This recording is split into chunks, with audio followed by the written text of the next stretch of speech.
the best equipment that we could afford to purchase and use, which I have to tell you the truth, is not very much. Please take that into consideration when viewing this tape and understand that we have done the best possible job that we can do under the circumstances to bring you a quality documentary. All footage is authentic and all aerial shots were taken over the test site. Introducing General of the Army Douglas MacArthur with portions of a speech delivered before the Corps of Cadets of the United States Military Academy at West Point on May 12, 1962. The general spoke without a prepared address, without even notes. You now face a new world, a world of change. The thrust into outer space of the satellite spheres and missiles mark the beginning of another epoch in the long story of mankind. In the 5 or more billions of years the scientists tell us it has taken to form the Earth, in the 3 or more billion years of development of the human race, there has never been a more abrupt or staggering evolution. We deal now not with things of this world alone, but with the illimitable distances and as yet unfathomed mysteries of the universe. We are reaching out for a new and boundless frontier. We speak in strange terms of harnessing the cosmic energy, of making winds and tides work for us, of creating unheard synthetic materials to supplement or even replace our old standard basics, to purify seawater for our drink, of mining ocean floors for new fields of wealth and food, of disease preventatives to expand life into the 100 of years, of controlling the weather for a more equitable distribution of heat and cold, of rain and shine, of spaceships to the moon, of the primary target in war no longer limited to the armed forces of an enemy, but instead to include his civil population, of ultimate conflict between a united human race and the sinister forces of some other planetary galaxy.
everybody. My name is Keith Ranch, and tonight we're here in Las Vegas, Nevada at KVEG radio station, and we're here exploring the UFO phenomena that is exploding in Las Vegas.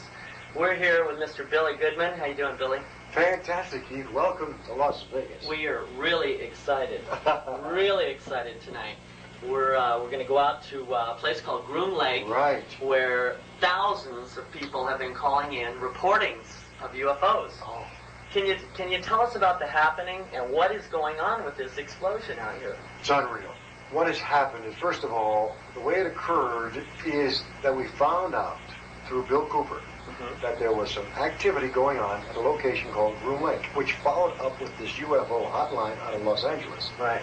That corroborated that there was something happening. So we talked about a lot of Billy Goodman happening, and one thing led to another, and people said, we want to go out there. So we said, okay, let's put together a little trip. And we did.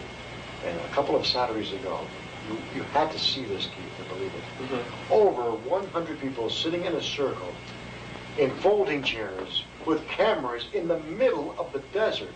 Now, you've got to visualize.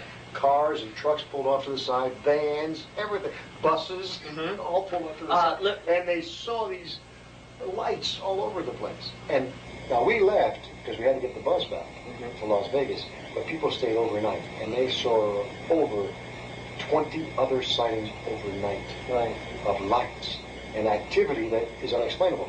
You have to understand the area of Groom Lake is off limits to regular air travel and to Air Force and Navy. So no other planes are going to be flying over there except what is happening at Groom Lake. And I understand that you can actually be shot down if you fly in that airspace. I can't, because I won't do it. You know, I'm not about to fly over there. Yes, if anybody from the Air Force, the Navy, or commercial airlines, yes, they will be shot down. There's no question about it. Who is Bill Cooper exactly? Bill Cooper is a gentleman who was an ex-member of the Naval Intelligence Briefing Team.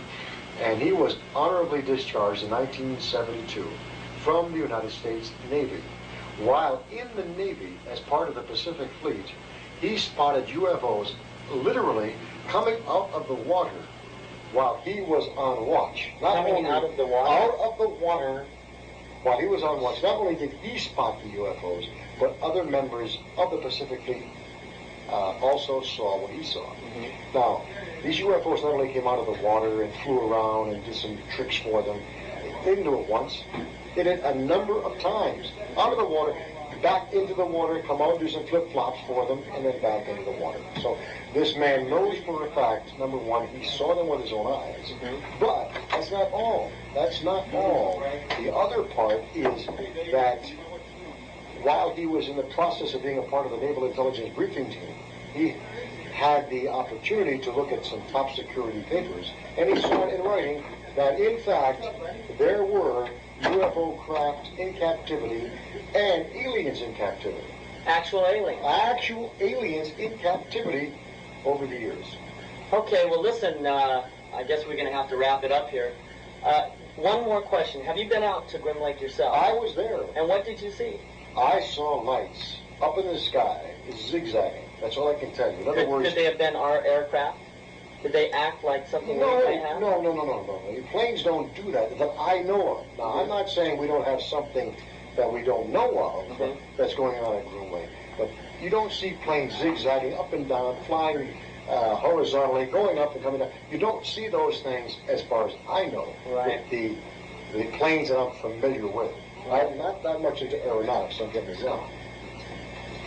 Okay, well, I'll tell you what, we're going to go out there and check it out for ourselves. Do it. So, thanks for the interview, and we will talk to you later. The only thing I regret is I cannot be with you folks. But I was there, and now it's your turn. Okay, well, we'll let you know what happens tonight. I know you will, but Charles Ellery will be out there. And Charles Ellery is my guide. And he's the one who brought us out to 29.5-mile marker on Route 375. Well, you heard it You're on the air, Billy. Oh. He's on the air. Well, no, I'm not. But I guess we'll catch up with it. As far as UFO activity and unsolved mysteries, decided to go into it and to look into what happened at Roswell, New Mexico. I want to read you a little letter that's dated September 21. As a matter of fact, it just got to the radio station today. It took a while to get here. I don't know why. Perhaps she did not mail it. But listen to this. In the late 40s, early 50s, my father was a civilian employee at Wright Air Development Center, now called Wright-Patterson Air Force Base in Dayton, Ohio. He was an eyewitness to several pictures of the craft, as well as documents that were circulated among the key personnel in the government. What is being told now is something I have grown up with. My entire family has known of this since I can remember. But we, like the others, were sworn to silence. We were all too aware of the problems my dad would face if we said too much. Can you believe this, Dave? It goes on and on. Even though we knew that things from other planets did exist, she's not saying think, she knew things from other planets did exist, we tried to deny it to ourselves because even a few years ago, to mention such things in public would have brought us one-way tickets to the funny farm. That's only the beginning. There's more with this letter. I mean, there's so much more. This is nothing compared to the mail that I just received today of people telling us that finally the fact is that they have seen or they know of UFOs. Favor, zoom in on this little puppy. Look at it. Can you hear that noise in the background, folks? And camera 4, zoom in on this. This is, I guess it's a Tesla coil. Is that correct? Anybody nod your head? This is the Tesla coil. Now, you've heard me talk on the air about Nikola Tesla. Well, somebody, Ted Rice, brought this down tonight. Look at this. Isn't that something? That is fantastic. All I'm doing is touching it with the tip of my finger, and you hear that. I'm touching this. It looks like a crystal ball type thing, only it's not a crystal ball. And there's a lot of electronic stuff, and all it is plugged into the wall in restaurants. I think I'm seeing the very same thing where you see them sort of flaring out, and you probably have seen these at the Elephant Bar and Shenanigans, but this is something else. And camera 4, zoom in on this puppy. Look at that. Oh, wow, I feel like I'm electrified. Are the rumors that presidents have been briefed on aliens and UFOs true? Has a president ever said anything about extraterrestrials or unidentified flying objects? Let's see. But I've often wondered, what if all of us in the world discovered that we were threatened by a power from outer space, from another planet? Wouldn't we all of a sudden find that we didn't have any differences between us?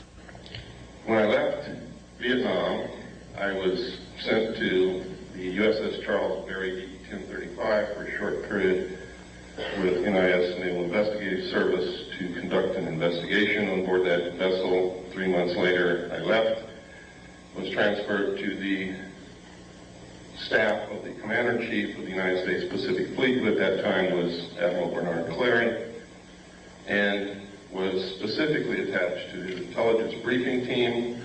I also stood watches. In the Navy, you have a primary job. Some people don't know this, so let me explain it. In the Navy, you have a primary job, which you do. You also have to stand additional duty, which is called watches in the Navy. My watch station was Petty Officer of the Watch in the Command Center, which meant I was the senior enlisted man in the Command Center, in charge of the Command Center and the information. I was also the designated speak-out operator, which meant top secret, crypto, communications that came in under a specialized, compartmentalized category. I was the only one on watch who was allowed to handle that information and direct it to the specific place where it was to go. Now, normally these things are handled by radio men and communications technicians in a communications center. But in a command center where they have to have information instantly, everything that goes to the communications center also comes to the command center, so that there is not a delay in important information, urgent information getting to the right people who have to make command decisions. It was there that I saw documentation that I have to tell you right now could have been shown to me or given to me, or I could have been put in that position in order to see these documents so that I would specifically talk about them later. I'll tell you why in just a few moments that might have occurred. I don't believe that's the case. I believe that the information that I saw was real, was accurate, and is occurring. The documents stated that extraterrestrials were real, that UFOs were piloted by them and had been visiting this Earth for many, many thousands of years, that there was a project called Aquarius that had researched this history and compiled the history from written human records, starting with the ancient tablets left by the Sumerians, the Assyrians, the Mesopotamians, the Egyptians, right up to modern times. These documents were quite thorough and very convincing, believe me. There was documentation that the United States had actually recovered crashed alien craft. The first one occurred near a small town called Roswell, New Mexico in 1947. The crash site actually covered 2 locations. One location was on a ranch belonging to a Mr. Brazel. The other location was approximately 60 miles from there, where the main bulk of the craft had come down, from which they had removed 3 dead alien bodies. I saw photographs of these bodies, I saw photographs of the autopsies, and I saw photographs of the internal organs of these beings.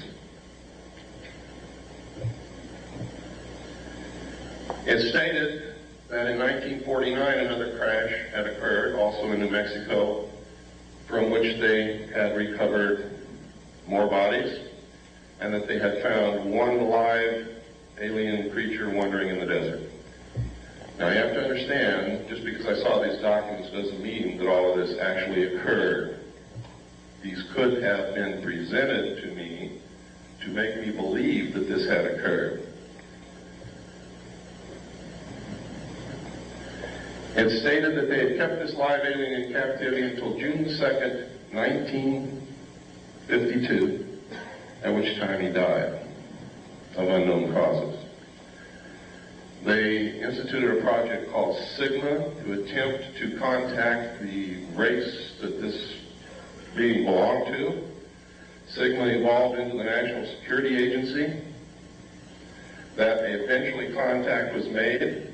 Landings occurred, communication took place, an alliance was agreed upon. This actually was supposedly happened at Muroc, which is now known as Edwards Air Force Base in California, in 1954. President Eisenhower was on vacation at that time in Palm Springs. During this time, you can see by reading the newspapers that he disappeared. The newspapers went crazy. Reporters were combing the countryside looking for the president. They were told that he had suffered a toothache and was flown by helicopter to a dentist.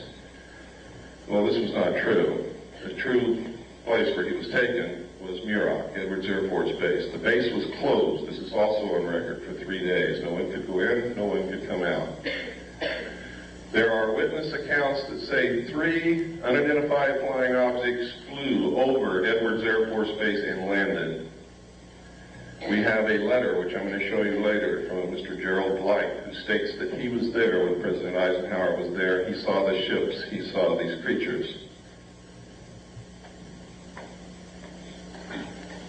And that's just the beginning, but I'm not going to go much farther than that right now. We're going to get into some documentation so that your disbelief can start to see that this is not as incredible as it sounds.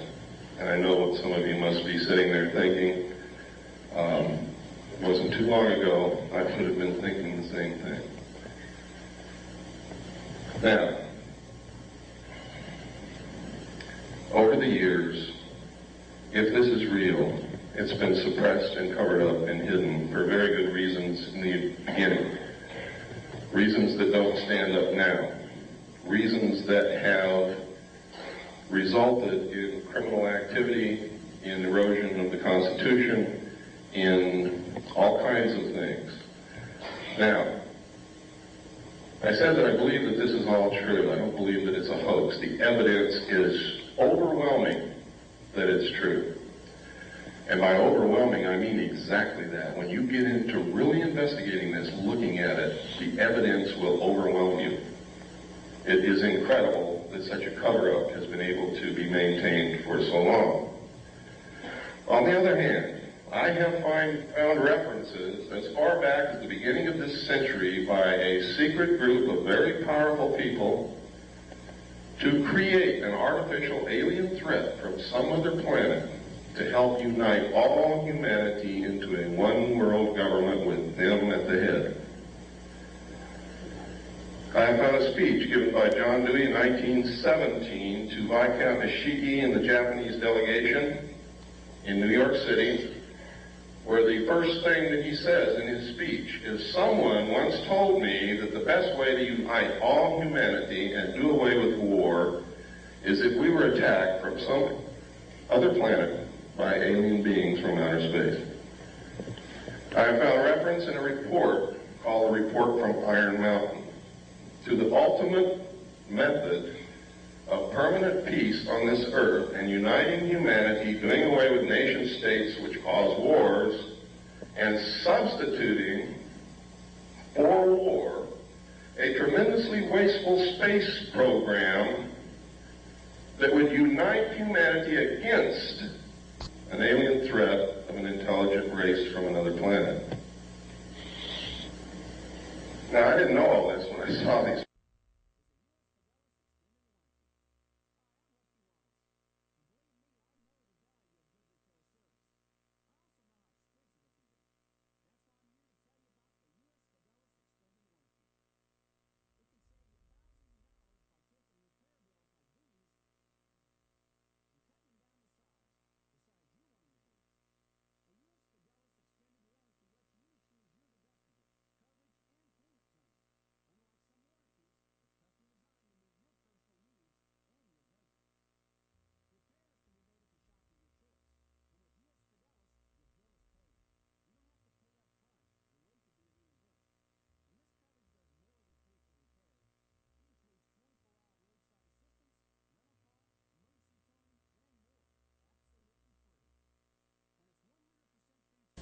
Heads of colleges, Jimmy.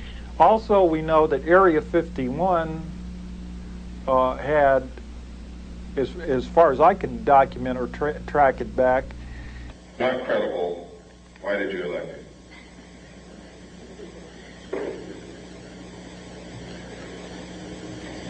If we can send... Put in my mind aside, whatever Tom was trying to tell me would stay a question in my mind for months to come.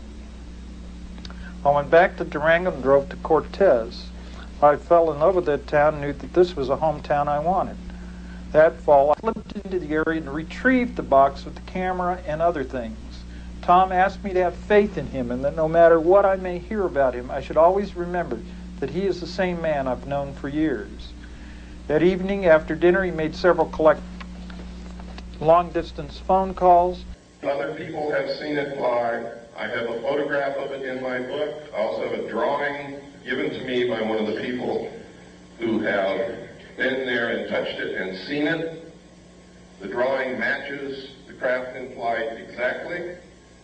I'm also going to show you a videotape of another craft, what they call a cigar-shaped craft, above the test site here in just a few moments.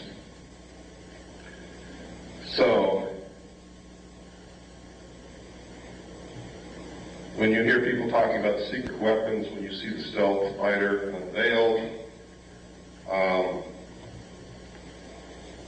what they have behind it in the wings, that you too can also go see, by the way, in Nevada, if you have the money and the time to go out there and stand in the desert all night.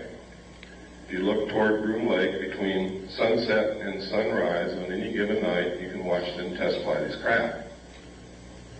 But you have to be prepared to stay there 2 or 3 nights because they don't always fly every single night. This is the Tonopah area of Nevada. Tonopah Test Range is out in this area. Next. Down here you can see Nellis Air Force Base. See again up here, Tonopah Test Range. Down in here is Mercury. Over here is Groom Lake. Next slide. This is the Tonopah Test Range with some revelations on it. Stealth fighter flight path, turn off to TTR, rocket on stand, radar road, large radar facilities, unmarked runway used by stealth fighters is here. We could go on and on, but we don't have the time. Next. This area is also the test range. Nellis Air. Over here it says Force Base. Gold Flat, you see over here is Tonopah. Right up here it says Saucer Mesa. See that? Saucer Mesa. I don't know if that means anything, but I think that's a hell of a coincidence in an area where they're testing flying saucers, that you've got a name on a map called Saucer Mesa. Next. This is a letter from a man who worked in, and this is in my book, so I'm just going to brush over it lightly, who worked in Area 51 and saw the saucer fly. Next. That's just a lens cap for my camera. We cover up names to protect the identity of people so that they don't get hurt. But in here, he talks about seeing crates labeled Project RedLight. Project RedLight is the name of the project that I saw that flew crashed alien discs in the technology that we have for flying saucers. He also talks about the fact that when a certain siren would go off, they were supposed to run into a building and they couldn't look out the windows. Or if they were caught outside, they all wore a little pouch on their belt. It contained a black hood. They were to take the black hood out of the pouch, put it over their head, and lie down on their stomach on the ground and not move. Next. And he goes through, he talks about, he says he saw the pilots. They were human, and they were just slightly larger than he was. Next. This is a saucer developed and flown by the French. It is real. It flies. It's not a joke. Next. Another view of the same saucer. You can see the hatch down here. This is significant. That is a watertight, airtight hatch. What kind of technology is that? Boy, you got me. It says here, it says 3 135 horsepower engines would supply the power. It doesn't say that it did, and it doesn't say what kind of engines. Next.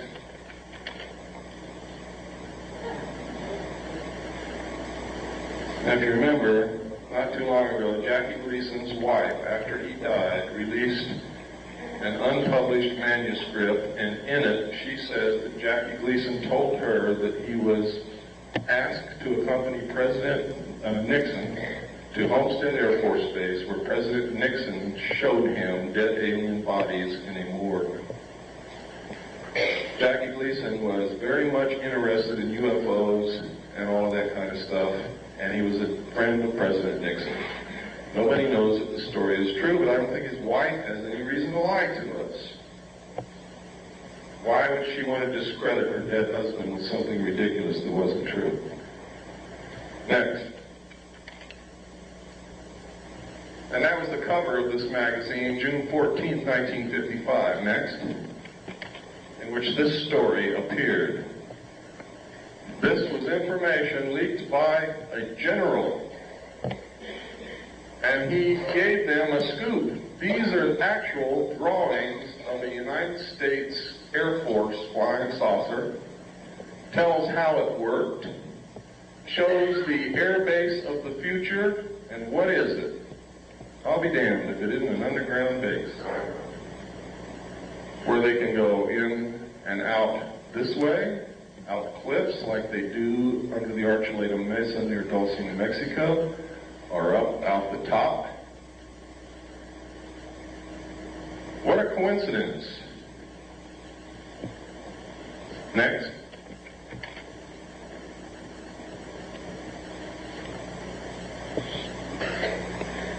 Here we are again at the Nevada Test Range. Next slide. Now, this is Broom Dry Lake right here. Notice it says danger. Right up here is where the 29.5 mile marker is. Right up here somewhere is the little alien. Down here is Las Vegas. This highway goes up out of Las Vegas through Alamo to Ash Springs. Then you take this highway down here to the 29.5 mile marker, and you look directly at Groom Lake on any given night from dusk till dawn, and you will see them fly. You can take photographs of them. You can videotape them. Thousands of people have done it. They have called into radio shows and said what they saw. When Billy Goodman was on KVEG in Las Vegas, every night, dozens of people would call in and report what they saw out there. Next slide. That's Groom Lake again, showing the tunnels that go to Los Alamos and up to Tonopah. Next.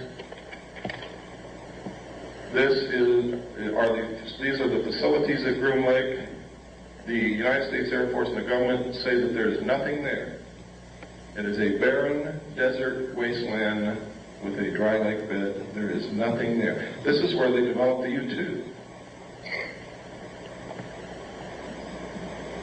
Next. It's another view of the same thing. Next.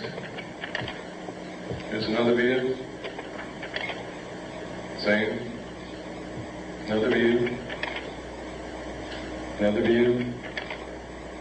Another view. I guess by now you all know there's something there. The runway is over 30,000 feet long. That's 6 miles. It's really closer to 7 miles from the people that I've talked to. This is a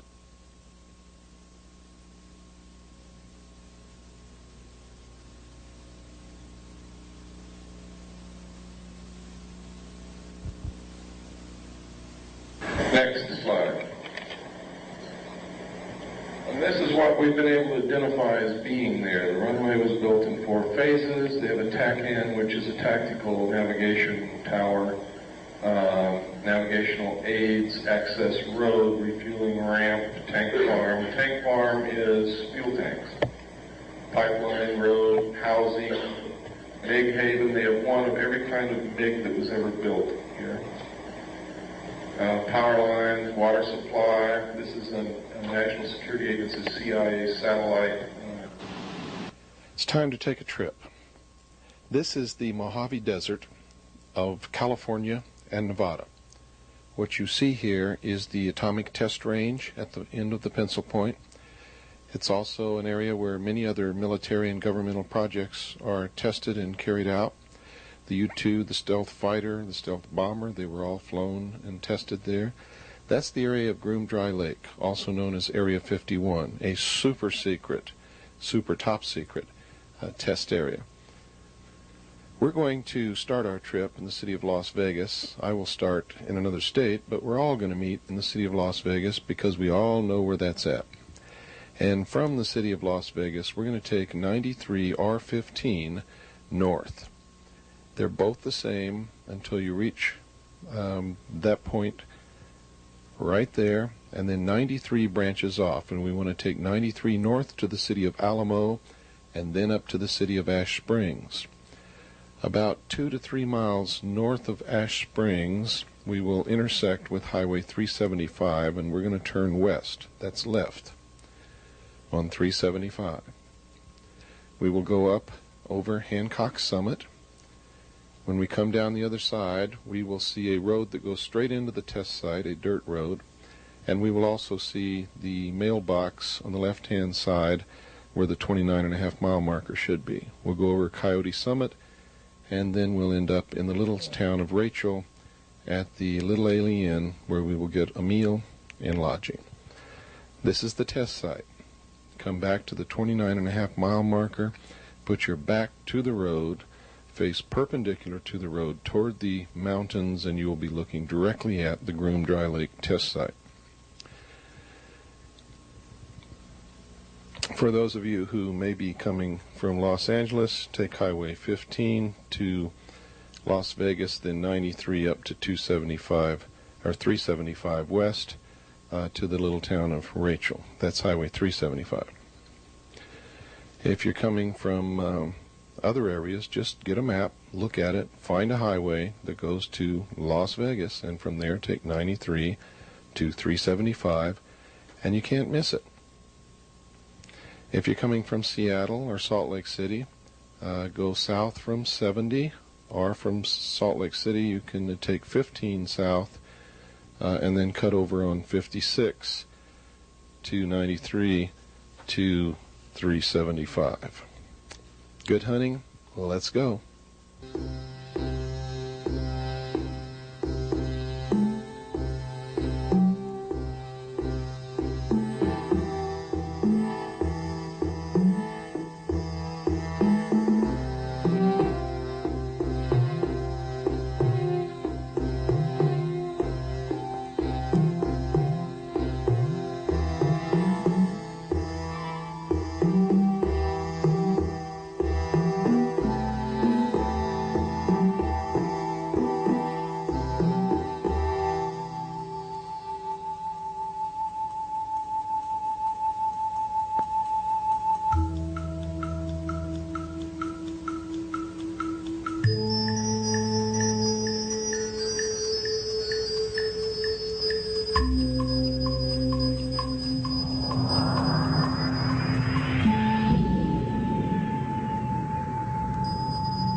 sky,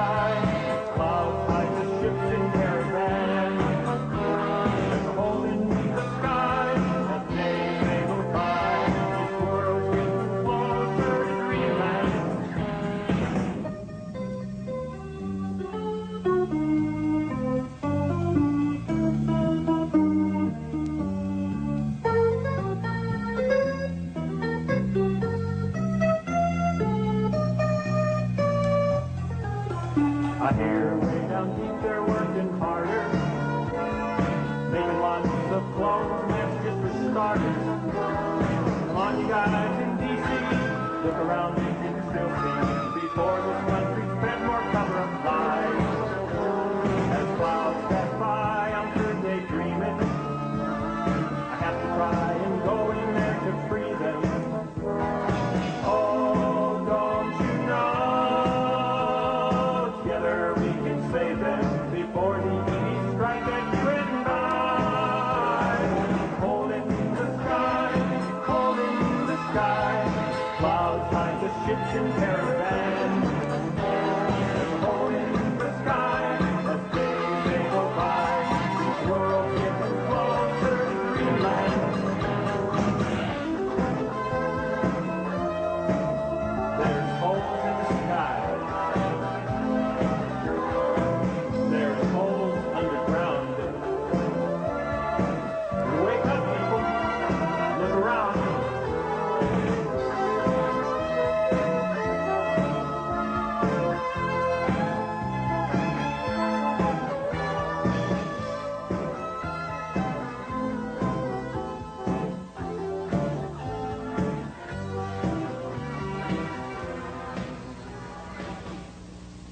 On this night, nobody recognized me. I grabbed a quick meal, registered under an assumed name, got in my Bronco, and headed back for the mailbox.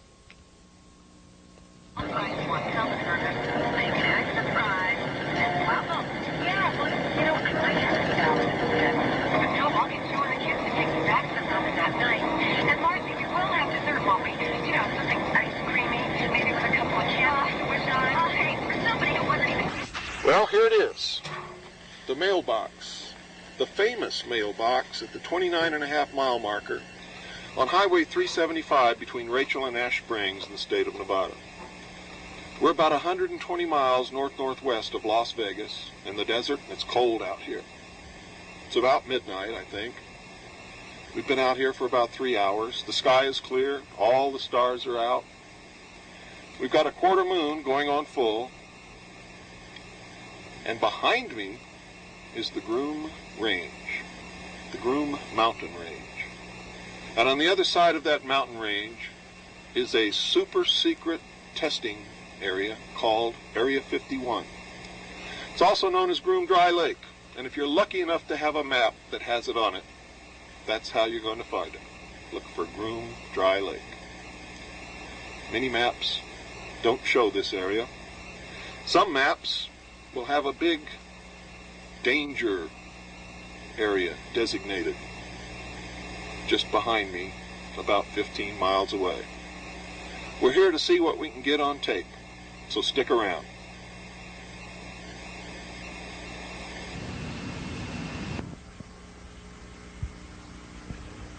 As I sat in the cold, dark desert, wondering if I were going to see anything rise up over those mountains in the distance, I thought of the 6 trips that I had made to Groom Lake. This videotape is a composite of footage from all 6 of those trips. Some of the footage is out of sequence. It is being presented to you as one trip. So just remember that while all of the footage you see here is authentic footage, it is presented out of sequence. It is representative of 6 separate trips that I have made to the test site. And it is being presented to you as one trip, as if it had all happened during one trip. On every trip to this test site, I've always been able to hear some kind of tones at night. And the closer I am to my vehicle, the louder the tones seem to be. When I sit inside of my vehicle, they seem to be all around me and very loud. When I get out of the Bronco and walk away from it, then the tones fade into the distance. I have no idea what this represents or what it means. Other people who have been with me have heard the same tones. Carolyn O'Patry, the secretary of a Superior Court judge in San Diego, has sat in the Bronco and has heard the tones near the mailbox on Highway 375, and also at the warning signs right at the border of the test site. Off in the distance, you can hear cattle shuffling around. You can hear the coyotes yapping at the moon. If you're alone, it can be a little scary, a little intimidating. Sometimes a vehicle will pass by on Highway 375. As often as not, no traffic will pass in either direction. On this night, I sat in the dark, drank a Coke, watched the lights of the security vehicles in the distance, and then I was rewarded for my patience. A craft came up over the Groom Mountains, hovered, dropped back down, moved back up into the sky and hovered again, and then flew directly across the Tikaboo Valley, right over my head, displaying the characteristics of what is called a boomerang-shaped UFO. Then later in the morning, around 4 a.m., we believe that we saw it come straight down from the zenith back into the test site. Watch now as I play these scenes for you, over and over again, so that you can experience what I saw in the desert.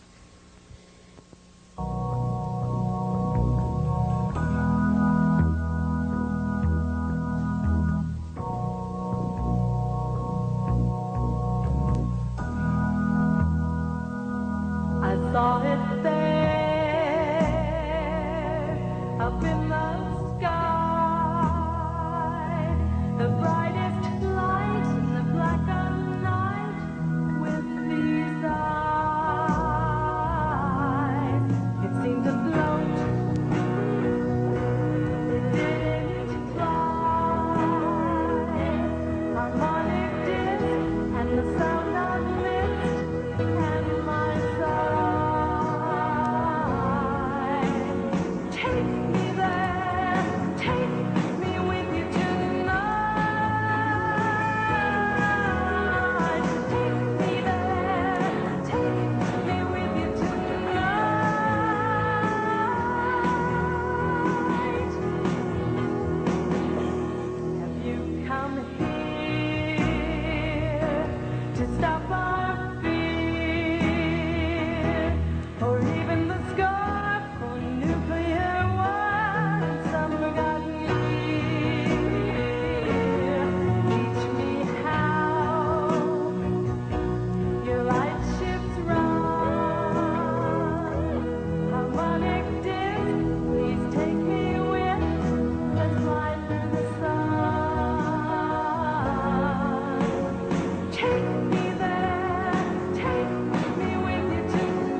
I hope you noticed that the object as it flew directly over our heads appeared to be boomerang-shaped, or at least the front of it was in the configuration of a stealth bomber, and conformed to the reports made all over the world of UFOs, silent, unidentified flying objects that could hover, as this one did, could fly at great speed, as this one did, and demonstrated the shape of a boomerang.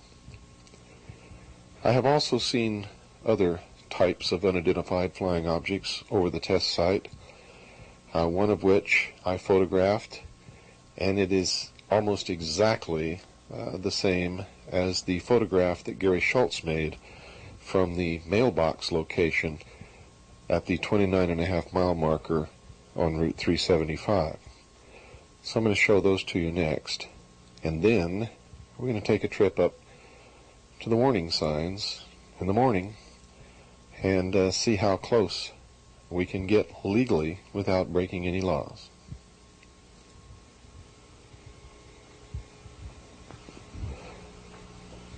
This is a black and white photograph of one of the craft flying above the test site that I took using the push process development of film.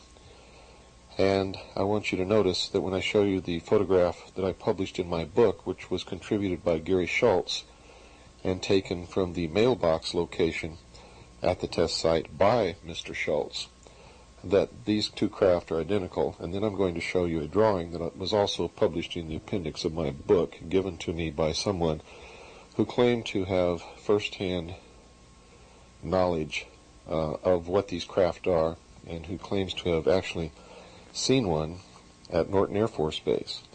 So compare the three, and you'll see that definitely they conform. They are the same craft, in my opinion. However, you can make your own judgment. This is the photograph that was taken by Gary Schultz, which he so kindly allowed me to publish in the appendix of my book, Behold a Pale Horse. You can notice the similarity. They are almost exactly identical. He took his on a color film. I don't know exactly what type of film he used, but they are the same craft. Now watch as I show you the drawing furnished by a source whom I cannot name, and I hope you will understand that.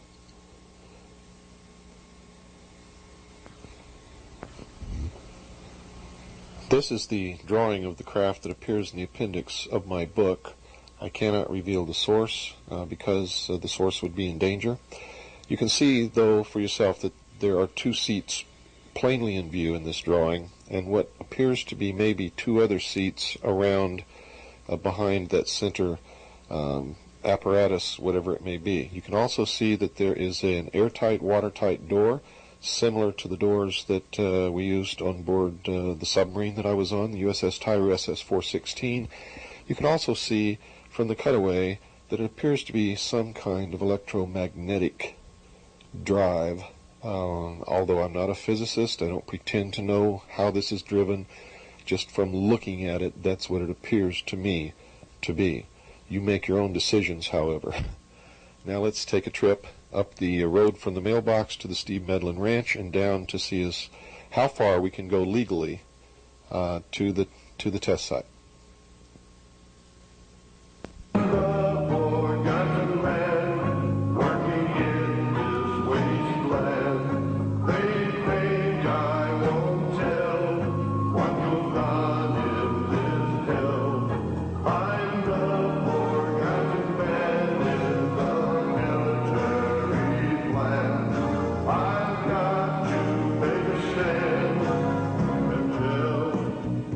All you fans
that live in La La Land, and tell all you fans that live in La La Land.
A friend of mine told me about a mountain which the Air Force failed to grab in their famous land theft that's still on the public land, in public domain.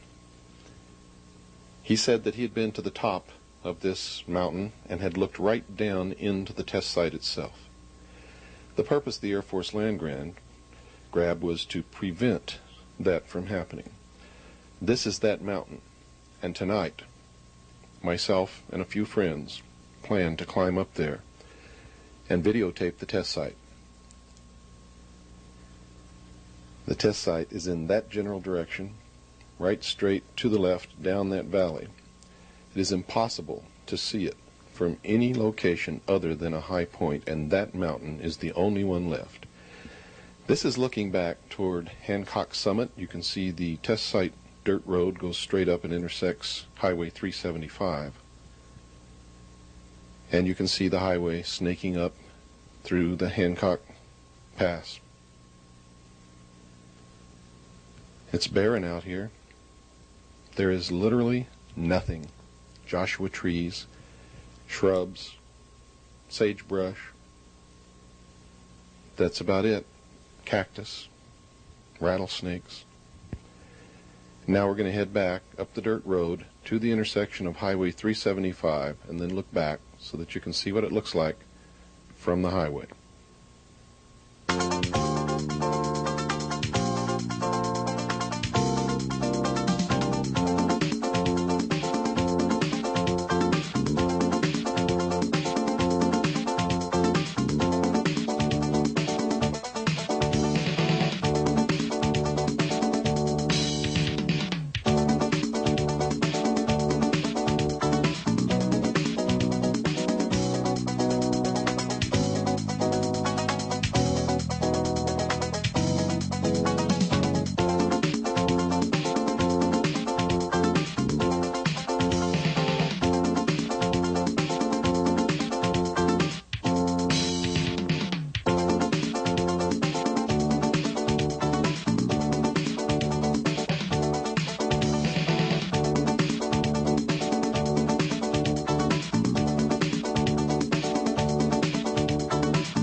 Well, that's where we just came from. You're looking back down the road right into the test site, and to the right you can see one of the frequent gigantic dust devils that show up in this area from time to time. They're fascinating to watch.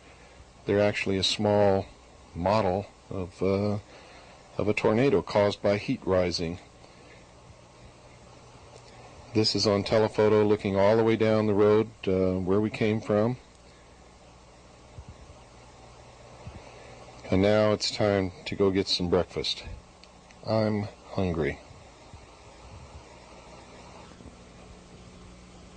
On the way back, we stopped at the mailbox so that Annie could give us a description of what she sees in the area. What can you see, Annie? What I see is all the mountains and nothing's here. Desert? Desert. You see anything out in the distance at all? Well, I can see some snow on the top of the mountain.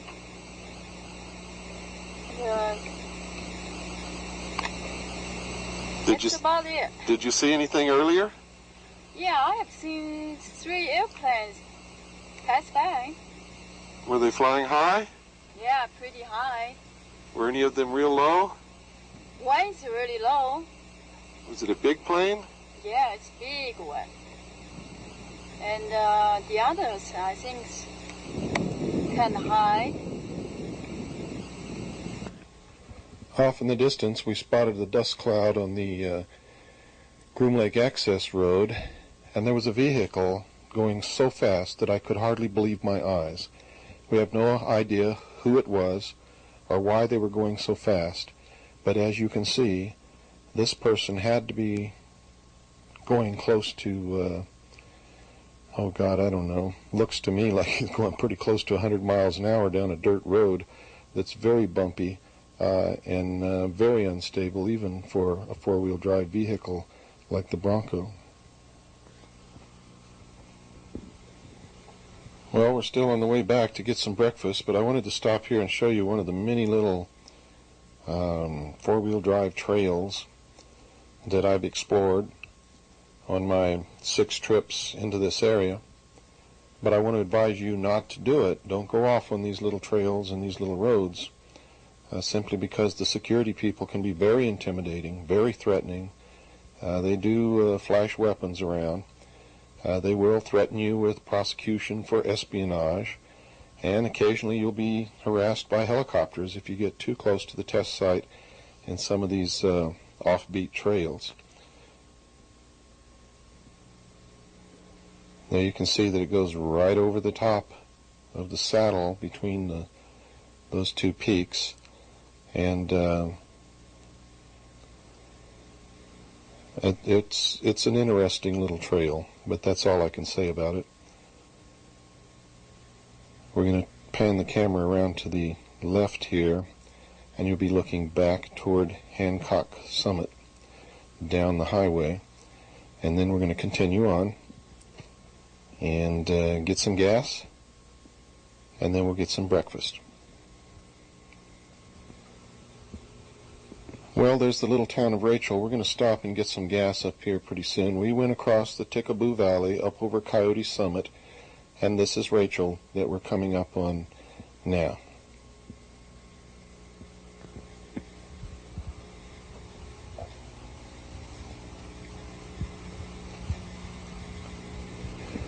Make sure that you stop and get gas when you're at Rachel, and try to keep your gas tank full all the time because it's quite a ways to any gas station. It's 110 miles to Tonopah, and it's about 50 or 60 miles back to Alamo, maybe farther than that.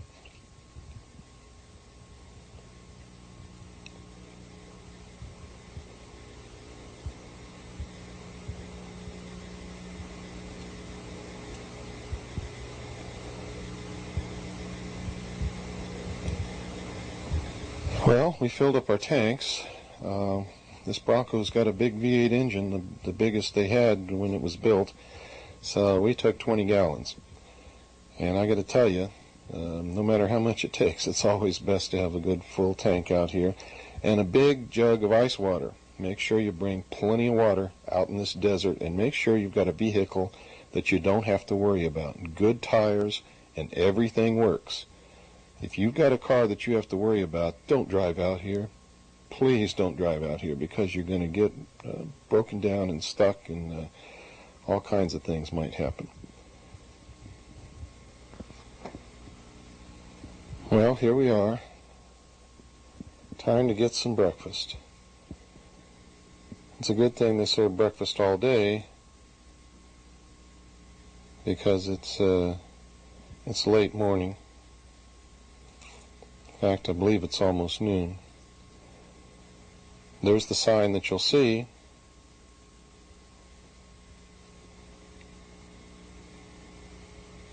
And you can see that the road's a little bumpy coming in here to the parking lot, but the parking lot is a nice paved lot.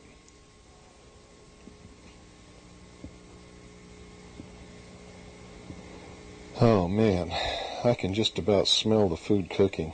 Pat is an excellent cook, and I just can't wait to get some of her good cooking.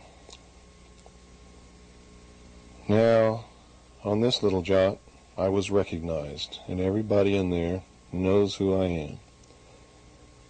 And that was Joe.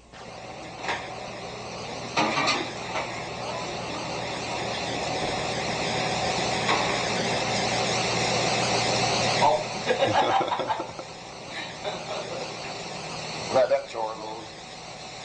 It's called in those days. This is Pat's kitchen, and Pat's cooking breakfast for Annie and I. Got it. Good morning. Good morning, Pat.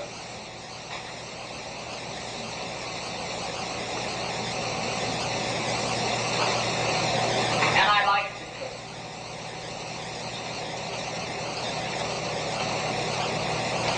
Oh boy, does that look good. Probably more at home out here than any place else.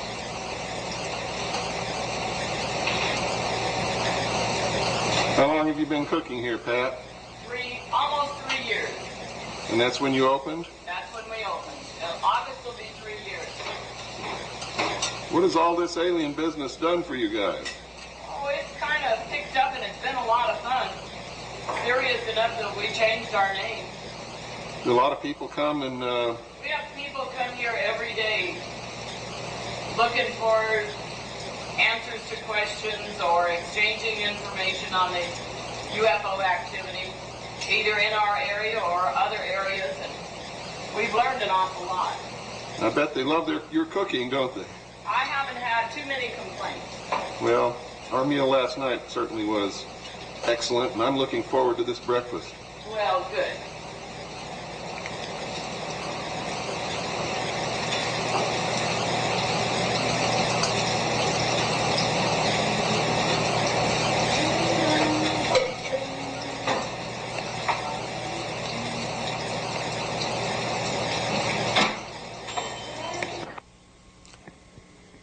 While waiting for breakfast, I thought I'd pan around and just show you some of the things that are on the walls. These are pictures of General Ramey trying to explain away the Roswell crash as a weather balloon. One of his warrant officers, a meteorological specialist, also said it was a weather balloon. And on the right you can see Jesse Marcel, Major Marcel, holding pieces of what was purported to be a weather balloon. Of course, he said in his own interview later, many years later, that it certainly was not a weather balloon. It wasn't anything that he was familiar with at all in his experience. These are just some of the photographs of UFOs that Pat and Joe have collected from visitors and from their own efforts. And these are what are purported to be alien beings. The only one that looks familiar to me from my naval intelligence days is the one on the top right. The others are reported by abductees and people who claim to have contact all the time.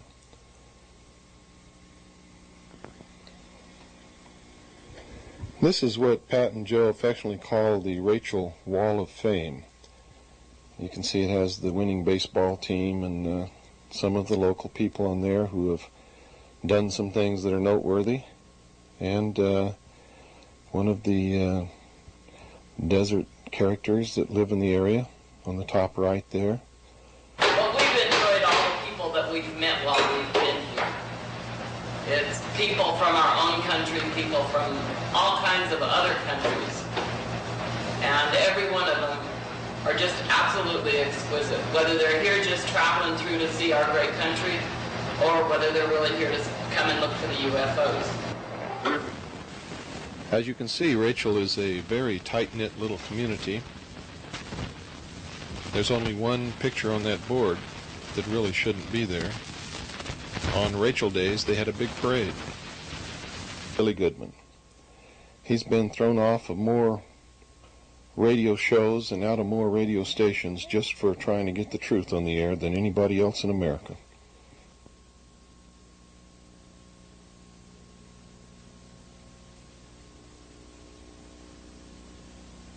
Well, we came here 3 years ago. The place was a mess. We just tore it down, cut it out, redid the inside. And after that, we heard that we were being talked about on radio and various shows. So we decided we would call the place Little Alien, because they were talking about UFOs and people from outer space and such. So we decided that we would go along with the theme, you know. What was the name of your establishment before? The Rachel Bar and Grill. Rachel's Bar and Grill, and this is the town of Rachel. This is Rachel. On 375. About how far is this from Ash Springs, Joe? Ash Springs is about 45 miles. And it's due east, isn't it? Well, pretty much. It's mostly east and south a little. What's the best time for people to come up here and look around and have a good time and eat some good food? Well, just any time. There's no, there isn't any set pattern. Just, we have good food all the time. Drinks are always cold. I know Andy and I came up here intentionally on a Sunday so that we might not find too many people here. When can people come up and there might be a few more people sitting around? Well, that's any given day. Just we never know. It's unpredictable. Just any time. I've heard Wednesday's a good time. Is that true? That's been. Well, there's been people reporting Wednesday morning, with Thursday morning, Wednesday night. Was, quite active over there. But then you never know. You know, it can happen any time. Yeah. Well, I guess you've met a lot of interesting people and made a lot of new friends. Oh, you bet. Probably learned a lot of new things. You know, just I can't put it all in one. I can't put it all in writing right there. You know, it's just amazing. Well, that's great. All the information that's available it's really mind-boggling. So many people are interested in this UFO thing.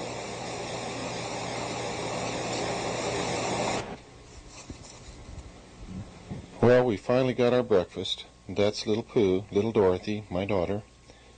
And she's already eating. There's Annie, my wife. And there's just one of the most wonderful breakfasts that I've ever seen in my life. Look at that. Grits are hard to find. I asked Pat for grits, and I got them.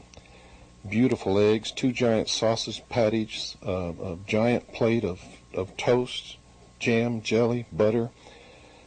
Good company, good food. You just can't ask for anything more than that.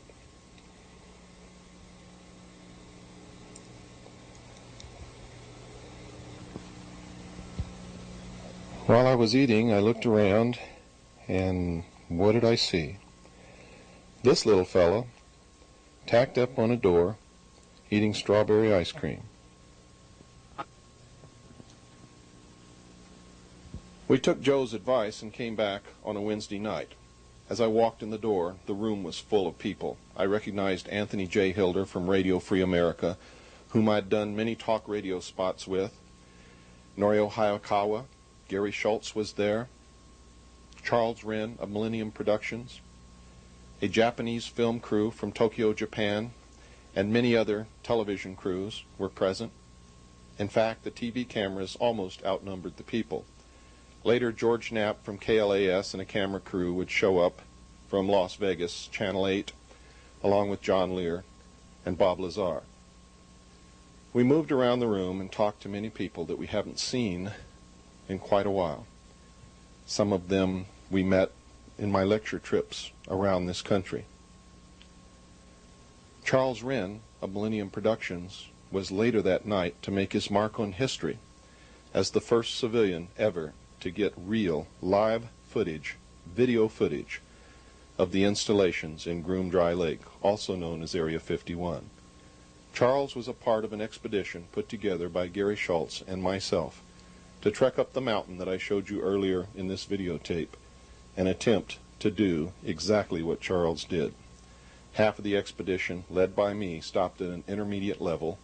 Gary Schultz managed to reach not the highest peak, but the second to the highest peak, where Charles Wren was able to gather his historic footage.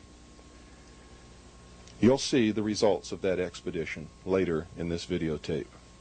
Right now, let's watch and listen as Anthony J. Hilder introduces the first speaker at this historic first UFO convention ever conducted near the test site at the Little Alien in Rachel, Nevada. Gathered here tonight not to discuss so much whether or not there is saucer activity in Groom Lake and Papoose Lake. Thanks to individuals like Bill Cooper, Gary Schultz, Norio Hayakawa, Bob Lazar and company, that's a matter of fact. It's a given. That's not the purpose of our gathering here tonight. We know that the Council on Foreign Relations, the Trilateral Commission, the Skull and Bones. Anthony went into great detail about the secret societies and groups that really control this country and who may be in secret possession of this technology which we call UFOs. Then he got into some of the most serious aspects of this phenomenon. Medical experiments are being performed on human beings. I don't know how many of you think about this. But if we do nothing, if we say nothing, if we don't speak up now, we may have a world that is controlled by individuals of this New World Order who are in league with the devil. Literally. I think the New World Order is the New World Odor. It's time that we incite a revelation to avoid a revolution in this country. I'm proud of each and every one of you that's come here tonight, and I hope that you learned a great deal from our first speaker, and I'd like you to give him a round of applause, Norio Hayakawa. Norio?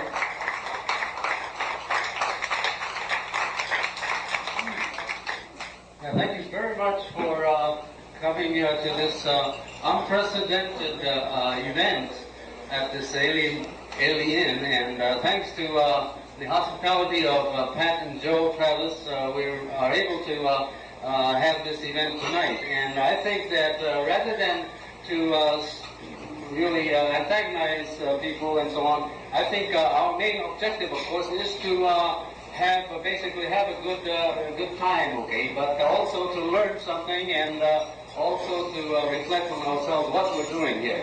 And it's my understanding that if there are workers here, of course we welcome them, and what we of course need, of course, is further input, and we trust that we're very would like to be, of course, very discreet about this entire thing, and it's for the benefit of the community.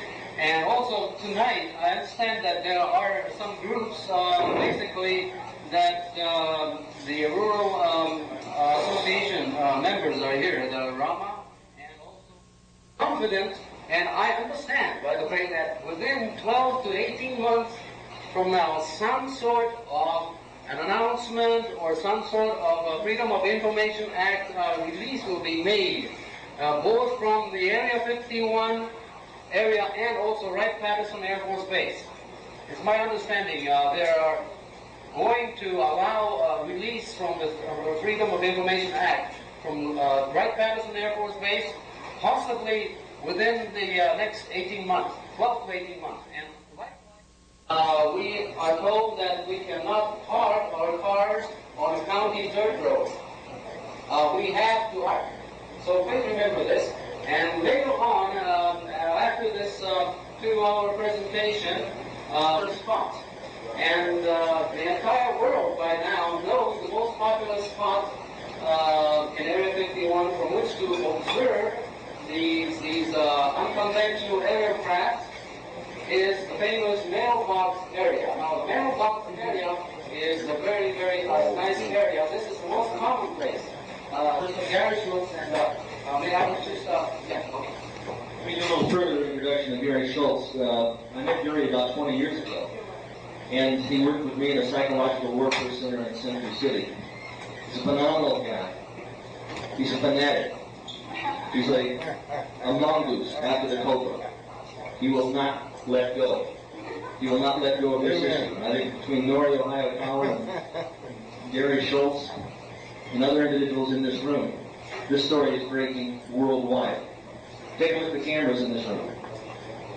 I mean, this is, you know, this is like the outback in Australia, for God's sakes, and in the United States of America. Take a look at the people in this room. I'd like to ask those in the room to... Bill Cooper, good God, he's been on this for as long as I've known him. His book, Behold the Pale Horse, is phenomenal.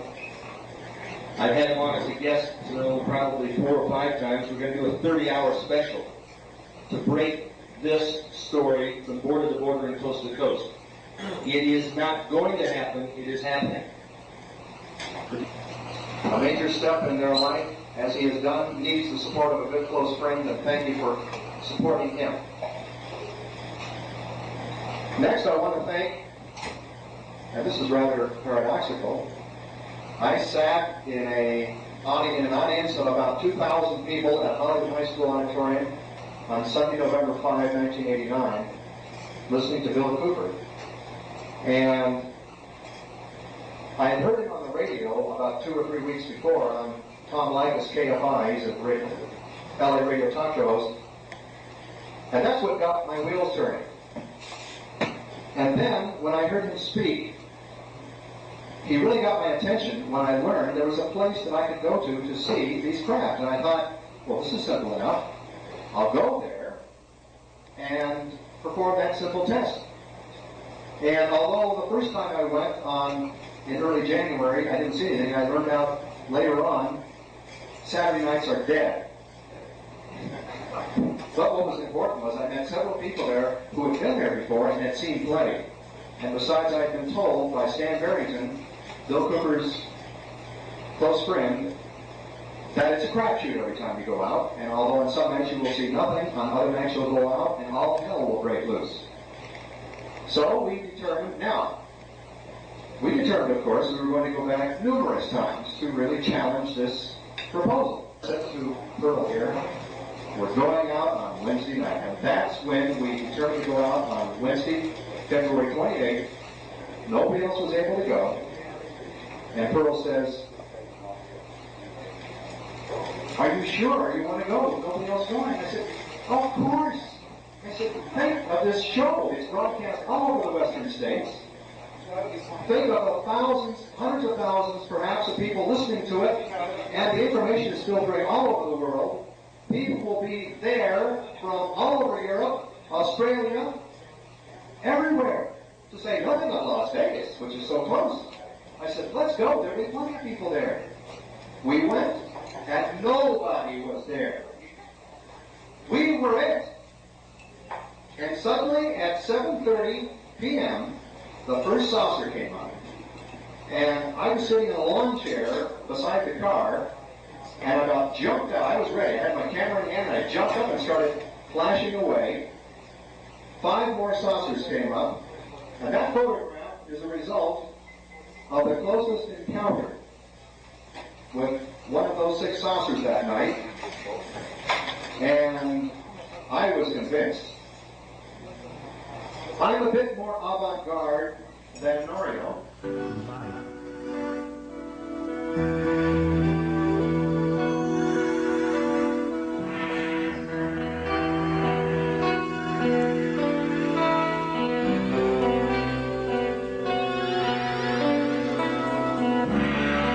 All life is spiritual.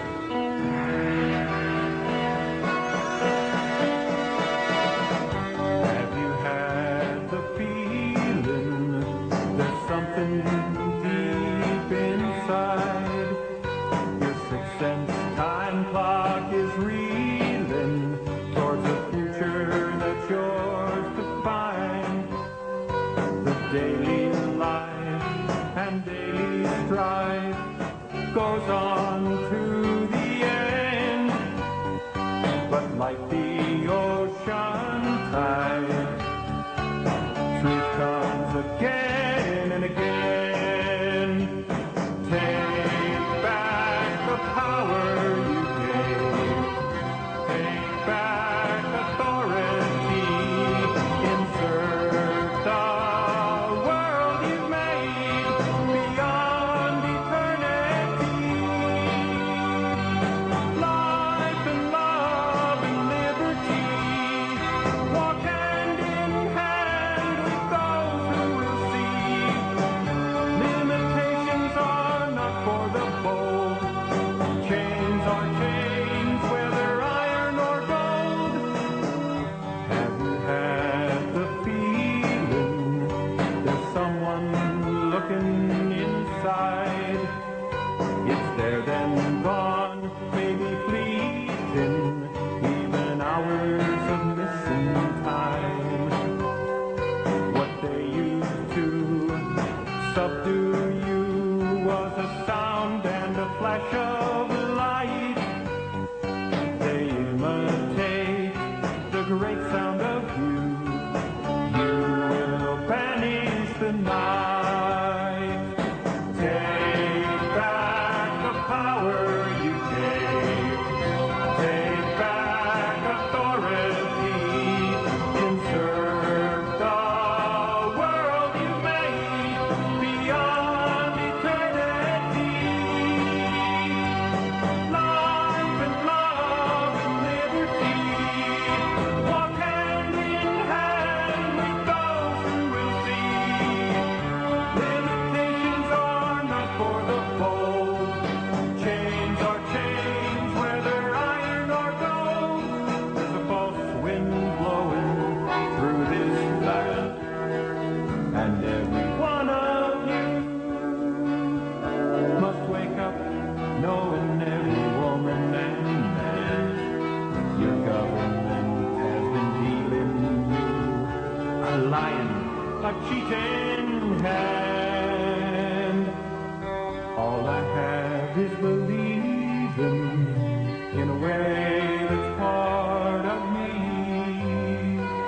science art that's breathing with life from the cosmic sea. I've seen it work on even the worst of metallic implantees. When fear's around, sing this sound first. Here is a natural ease. Here is a natural ease. Here is a natural ease.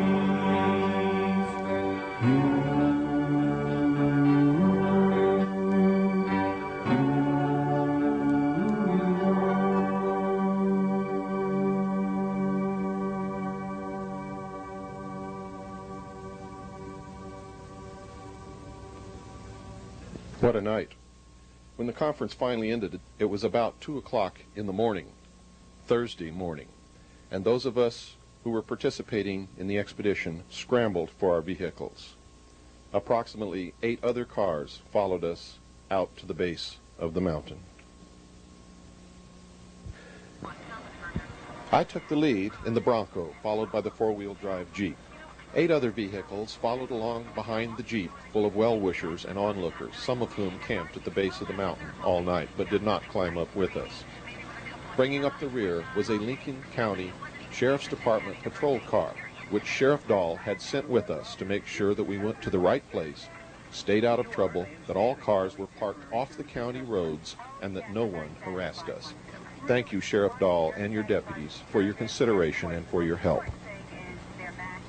When we reached the area near the mountain, those of us with four-wheel drive vehicles took off across the desert. The rest parked and waited. It was dark, but later on the moon came out. We thought it would be an easy climb, but we were met with sheer drop-offs, cliffs, steep gullies, rocks, cactus, and occasionally in the distance you could hear the rattle of a snake. Those of us in my party stopped at an intermediate level. We didn't get to see what Gary Schultz's party saw later on in the night, but we sure had one heck of a good time.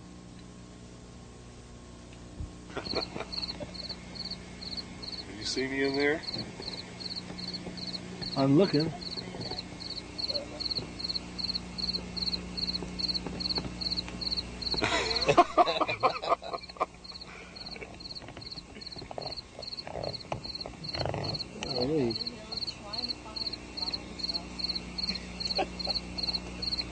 Oh, my God, there he is. You find me? I found you. That's my foot. Is this thing still on? Yeah. Just press the button. Or maybe that's what I've become since I've been up here. Or a mountaintop pebble. Yeah, whatever. Look at that big pebble over there. What is it, 2 lux? 1 lux. 1 lux. Yeah. You can see it looks just like daylight, doesn't it? Yeah. That's what it's supposed to look like. On the rocks. Say some words of wisdom, Nuri. I'm run out of that.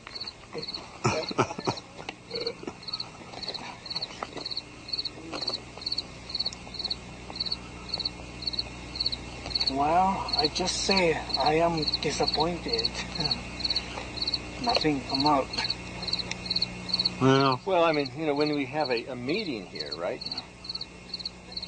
And Rachel and advertise it, and KLAS television comes up, you don't think they're going to bring up the saucers for it? Right? Doesn't make much sense. Does it, Bill? No. No, of course not. I don't know what exactly to say. I get sort of staggered. Trying to put, it's difficult to put all my words together. You've done a fine job on the book, and if you want an endorsement from me, just send me a self-addressed stamp. Self-addressed stamp. Oh boy.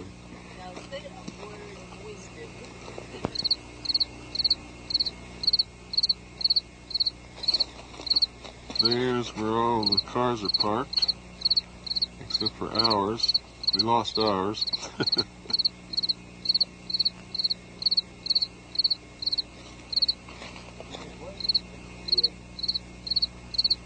I see somebody way down there walking around, so we know not everybody came up here. No? Don't see it anywhere. Well, here we are on the mountaintop in the middle of the Nevada desert, looking for lights in the sky. How dumb can you get? Well, there is a big light in the sky right above us. The moon. The moon. The moon? That's the light. The moon is half day. They're moonies. There's Anthony's belly button. Good Lord.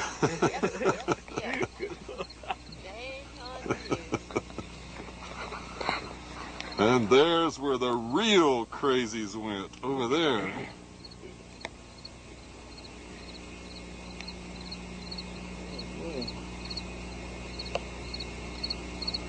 I'm looking for them. I don't see hiding their hair. We were coming up here, so they didn't come out. Yeah. They're not going to give us a show today. Oh, there they are. I see them. You do? Yep. I sure do. You see them when you're here? Yep. Are they in the top? On the top of the first hill. Yep, there they are. Gary Schultz and his party managed to reach the second to the highest peak on the target mountain. As they looked out toward Groom Dry Lake, this is what they saw.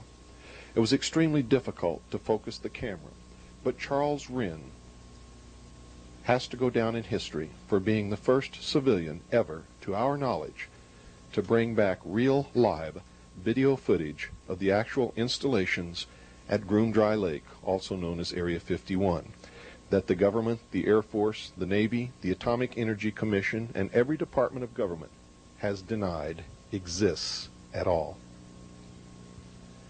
This proves that is a lie. The only way to pass your time. This is blind.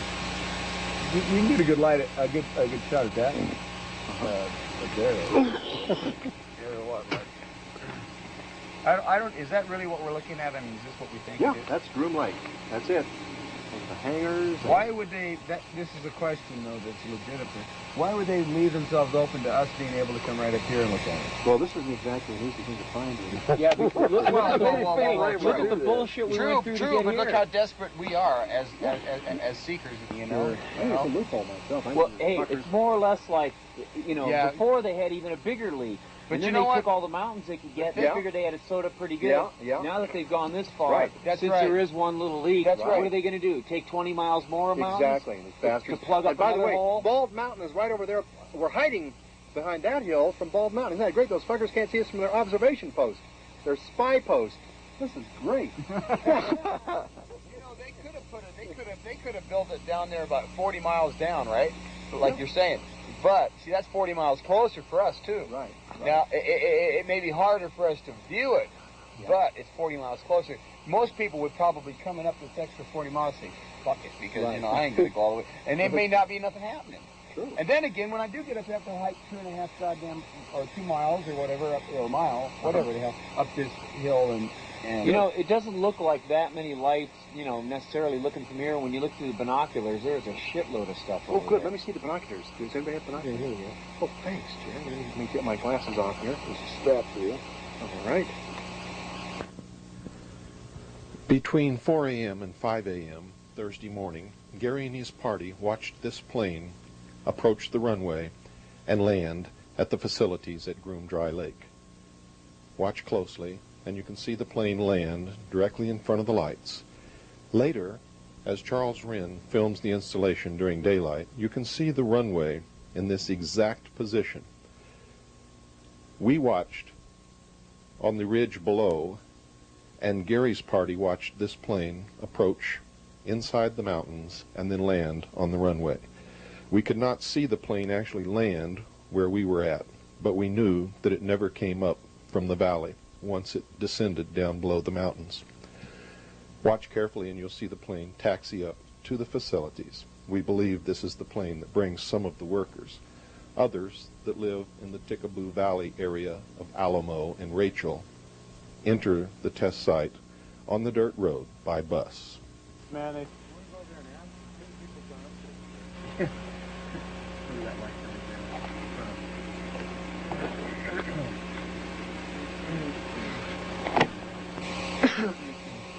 you ever heard anything about the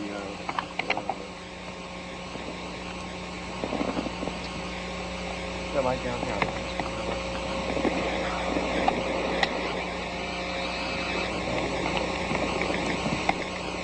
Well, go off the road. Well, that's pretty close to the road, though. Or camp is Yeah, but none of those guys. It looks like they got their back, their reverse, legs in reverse with the light.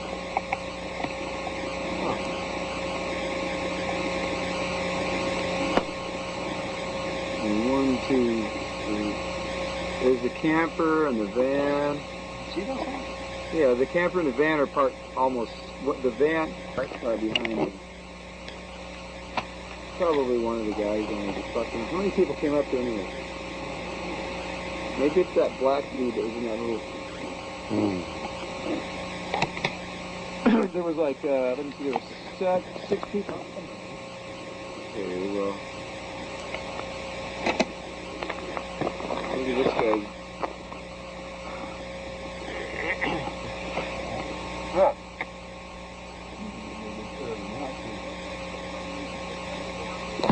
Oh, good.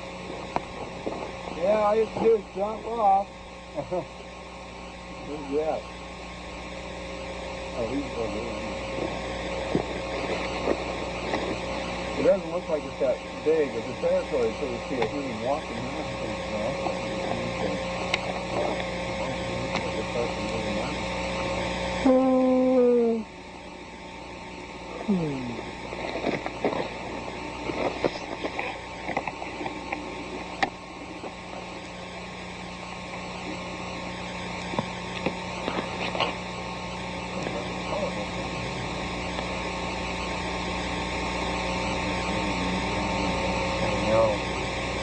I wonder if this is over here, that real light.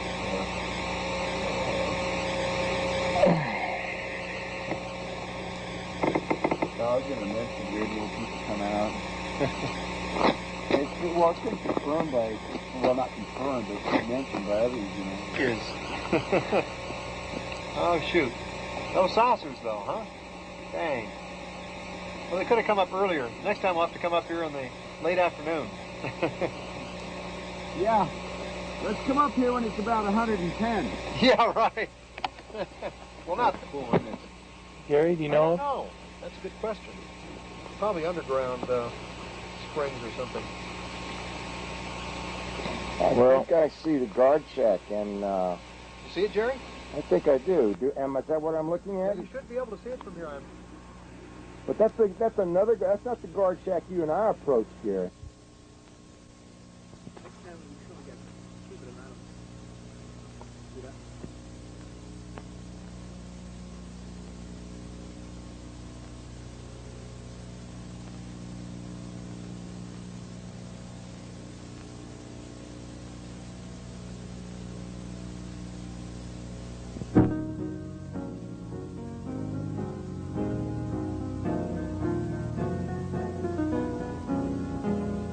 Make them sound big, you build them up high.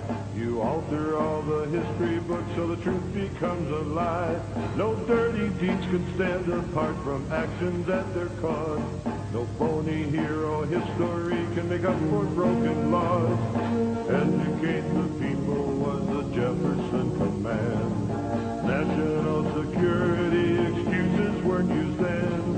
You think you can act this way and slip it right on by. To hurt just one of your native sons is an incorrect reply. We know the heroes that took a risky stand.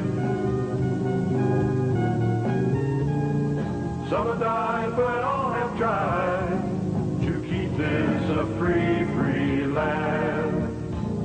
You bought up all the media to keep the secret live. closed doors on foreign shores, our fate you will decide. No 9-member group of men should have at its command the destiny of all the world to mold with so few hands. Print your headlines, fan the fires of hate throughout this land. Majority rules and we're just fools, too few to make a stand. You may hypnotize majorities with electronic hands, but the rest of us will stand and fight. We're the resistance band. One world order sounds nice to us, but the people should get to vote for it to be just. If you continue to manipulate, the people will stand, take back this land. The Constitution we will reinstate. We know the heroes that took a risky stand.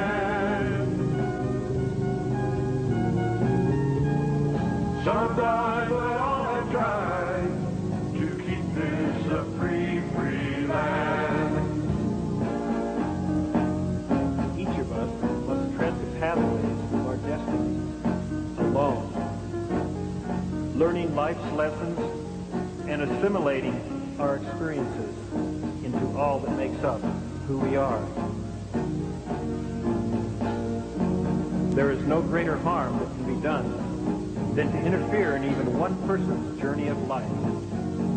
Yet through the ages, there have always been those insecure souls who on their way to maturity must manipulate every situation, including people, places, and things.